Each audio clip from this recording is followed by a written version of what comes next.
Imagine that your entire existence could be obliterated, not by weapons or poison, but by a single word. In ancient Rome, this word was sinidus, a term used to label an effeminate man or someone perceived as passive in sexual relationships, the very traits that Romans abhorred.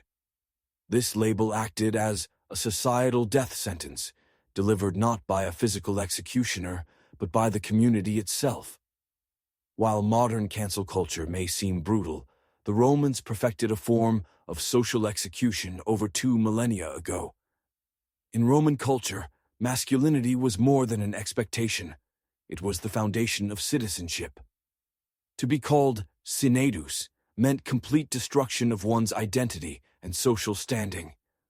The term signified behaviors that violated the strict codes of Roman values, engaging in passive roles in sexual encounters, exhibiting feminine mannerisms, or embodying any softness of character that rendered one emotionally weak and unworthy of being Roman. Terrifyingly, the accusation alone was enough to ruin a person. No proof was required. The mere mention of this word spread rapidly through the Roman forum, baths, and social gatherings, marking the beginning of an individual's downfall. The punishment for such a label was a form of legal infamy known as infamia, which was far worse than mere death. This legal status stripped individuals of their rights and forced them to live among those who deemed them less than human. The roles subject to infamy included actors, gladiators, prostitutes, and men who surrendered their bodies to feminine use, all cast aside for their perceived failure to uphold masculine dignity. Once marked by infamy, a person's right to vote vanished, and the governing assemblies of Rome continued without their voice, as if they had never existed. Their ability to testify in court was rendered worthless, and their words held no more weight than those of a slave. In a society built on legal contracts, they became invisible to justice itself. Imagine being robbed or assaulted without the capacity to defend or seek redress for your own suffering. The prestigious cursus honorum, the sacred sequence of political offices, became eternally closed to them. A man who might have aspired to wear the esteemed toga of senatorial rank was barred from even the lowest positions. His political aspirations were extinguished before they could even begin, and the economic ramifications were equally devastating. He could not sue to protect his business, enforce contracts, or pursue debtors. In such a society, he became a ghost, unable to defend his own property. Even more cruelly, the stigma of infamy was hereditary. Sons bore the burden of their father's disgrace, facing closed doors before they could even knock, while daughters struggled to find respectable marriages. The family's name became toxic, tainting future generations with the father's supposed unmanliness. Unlike exile, which might offer a new beginning in distant lands, the curse of infamy followed these individuals wherever Roman law extended, from the cold forests of Britannia to the burning sands of Egypt, and from Hispania to Syria. The weight of this label became an inescapable shadow, turning the entire empire into a prison. Beyond the legal repercussions, societal ridicule manifested itself in daily life, transforming humiliation into a form of public spectacle. Roman society ingeniously fashioned this cruelty into an art of shame, vividly illustrating the terrifying consequences for those whom they deemed unworthy. For those marked as unmanly, every public space turned into a stage for their degradation, with every citizen acting as both spectator and participant. It began with the morning salutio, a daily ritual in which clients visited their patrons to show respect and receive favors. This was not merely social nicety. It was the backbone of Roman society, enabling business deals, political alliances, and legal aid. Now imagine being accused of being sinidus. Watch as your once bustling atrium becomes eerily quiet, a steady decline from crowds to solitude. Former clients suddenly find excuses to avoid your home, and even slaves seek to distance themselves from your tainted household. This isolation was only the beginning. The public baths, once vibrant social hubs where Romans mingled even in the nude, transformed into spaces of torment. Instead of chains and whips, the instruments of torture became synchronized social rejection. Upon entering the tepidarium, a warm room where men typically discussed politics and trade, conversations would halt abruptly, and groups would turn their backs, forming barriers without uttering a word. Someone might loudly joke about feminine traits, testing your reactions, awaiting the slightest flinch. The forum bore witness to the most public humiliation. Graffiti defaced the walls, not hidden out of sight, but boldly displayed in main thoroughfares for all to see. Crude phrases like, "Lucius takes it like a woman," and "the senator's son prefers to be conquered," filled the streets, conveying insults through poorly spelled Latin and obscene illustrations. Professional mockers added to the humiliation, performing caricatures with exaggerated movements, and mimes acting out suggestive scenarios that left crowds jeering and pointing at the accused. Any attempt to defend oneself would only solidify the accusations. Walking away implied guilt, leaving no way to escape unscathed. Even during public festivals, there was no refuge. Whispers followed the ostracized like persistent shadows, and priests at sacrifices might falsely declare bad omens upon their approach. It was as if the gods themselves rejected those who fell short of manhood. What made this social execution particularly insidious was its decentralization. No one orchestrated the humiliation. Society itself acted as the enforcer. Every citizen understood their unspoken role: isolate, mock, exclude. The accused wandered through Rome like a spectral figure, visible to all yet recognized as less than human. This social murder was nothing short of devastating, especially when compounded by financial devastation. In Rome, a man's reputation was akin to currency. Destroying that reputation could lead to instant financial ruin. The economy relied on personal networks and social trust, devoid of banks as we know them. The success of every business deal, loan, or opportunity hinged on relationships. Sever those connections, and a man's financial viability was effectively cut away. Here's how this economic assassination unfolded. On the first day after the accusation, your credit would vanish. Negotiations for loans would suddenly stall, and long-standing trade partners would invent excuses to avoid doing business with you. The merchant who had dealt with your family for generations would suddenly find his schedule completely filled. Apologies would follow, but the message was plain.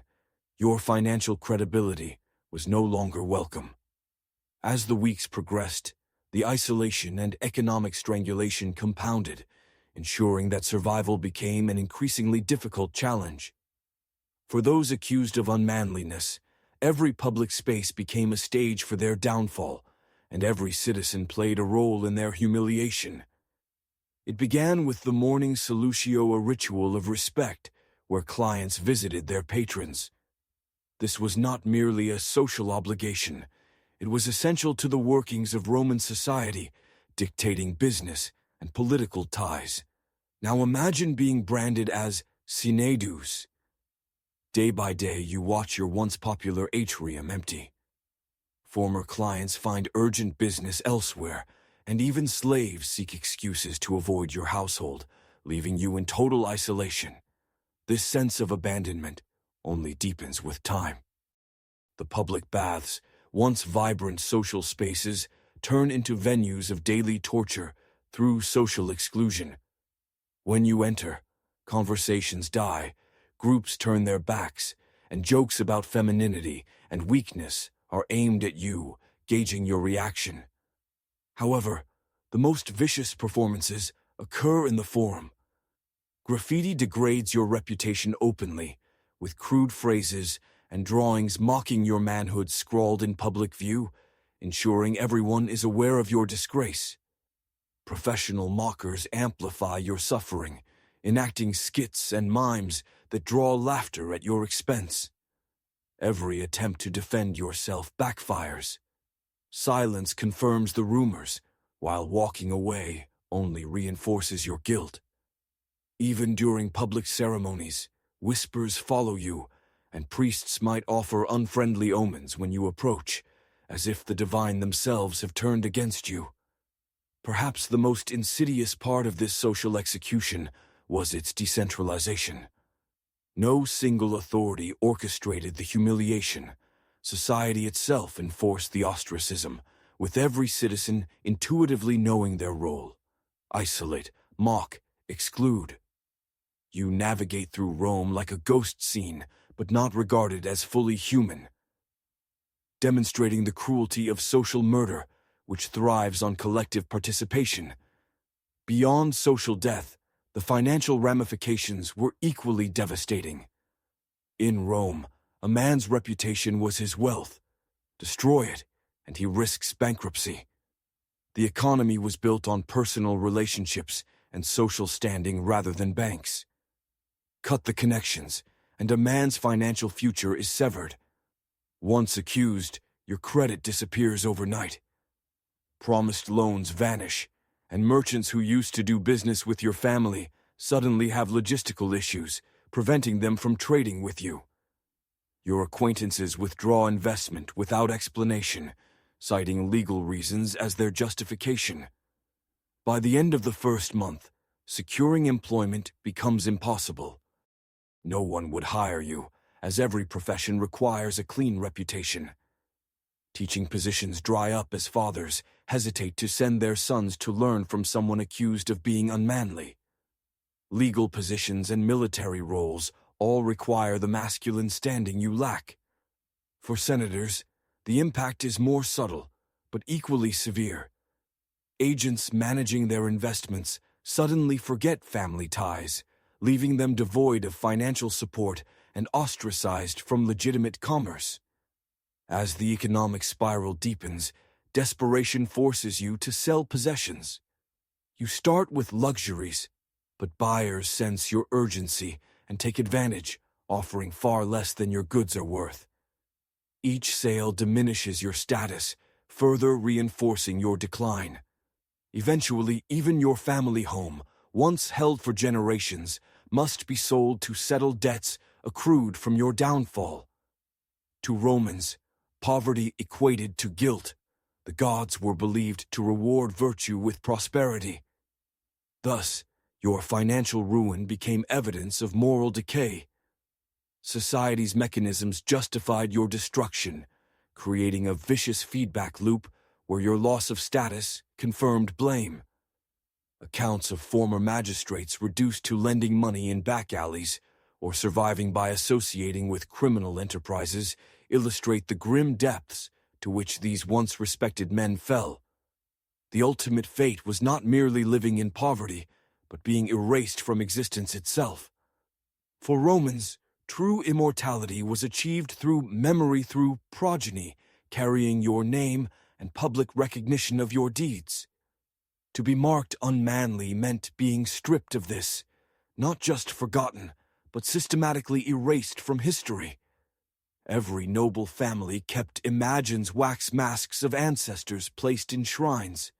These masks were donned by actors during funerals, bringing the deceased back to witness their family's journey. Your lineage's honor was displayed, linking generations together. But for the man labeled unmanly, there would be no mask among them. The erasing process was meticulous.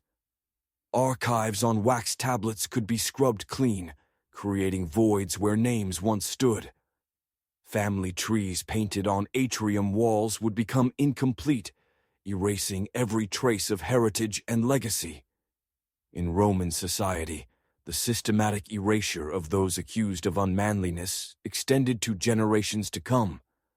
Future generations would notice the silent gaps in history, but dare not question them, Some topics were too perilous to discuss.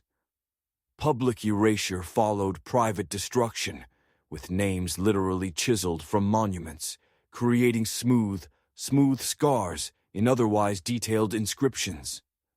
One stone from the forum read about a consul whose name had been scraped away. Everyone knew who it was, yet no one would utter the name. Statues would vanish overnight, their bronze melted down, and their bases repurposed for worthier subjects. Lists of magistrates, military commanders, and priests developed omissions, creating years that seemingly lacked any office holders. The truth was far different, as even administrative records could be altered to create ghosts, men who must have existed, with dates proving their presence, but leaving no official trace. Private memory required oversight as well. Friends would destroy letters mentioning the condemned, not by state order, but for their protection.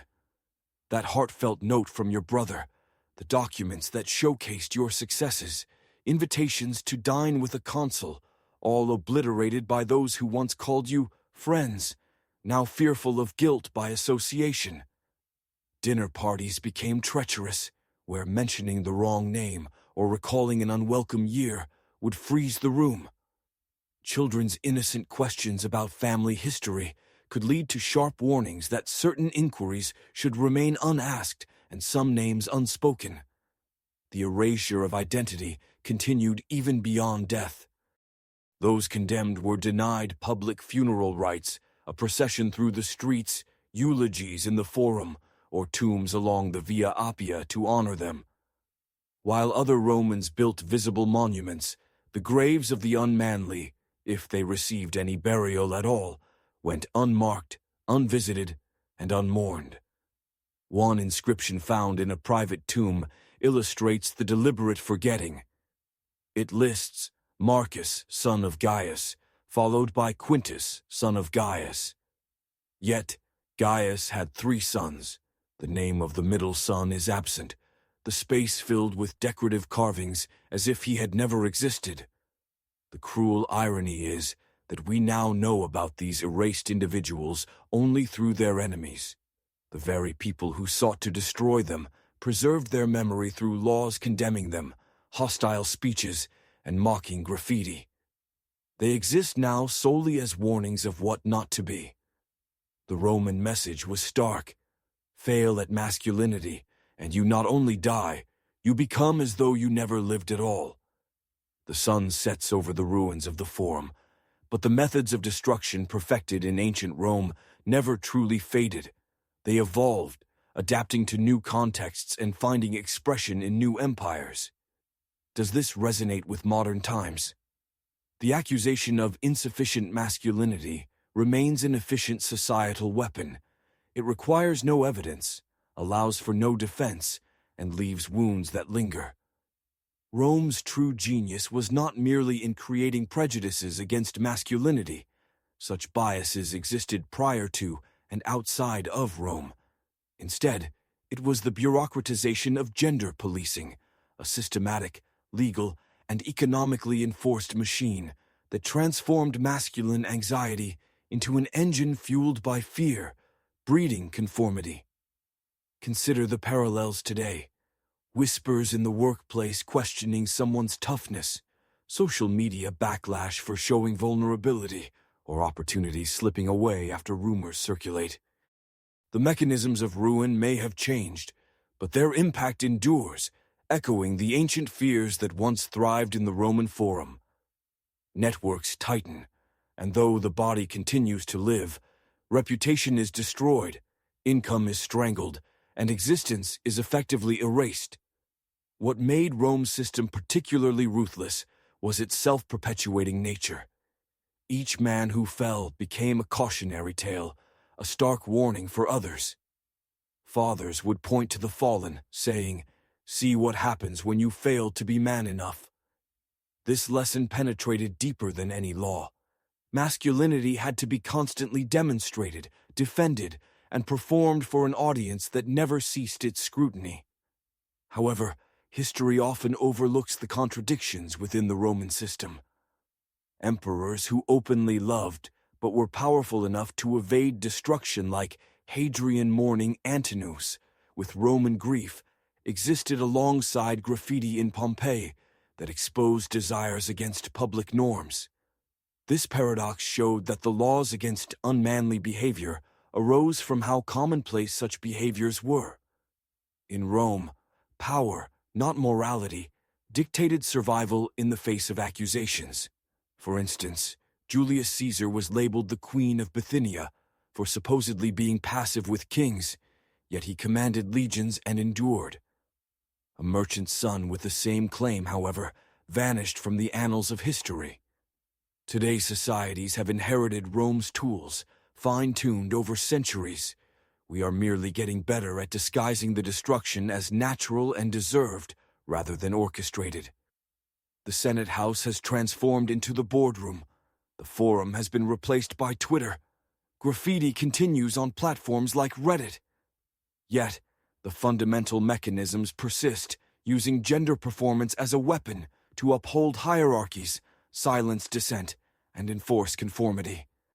Consider how we still police boundaries of masculinity through economic penalties for those viewed as insufficiently aggressive, social ostracism for showing emotional vulnerability, professional sabotage for breaking unwritten gender norms, and digital erasure that mirrors the chiseled names lost from stone.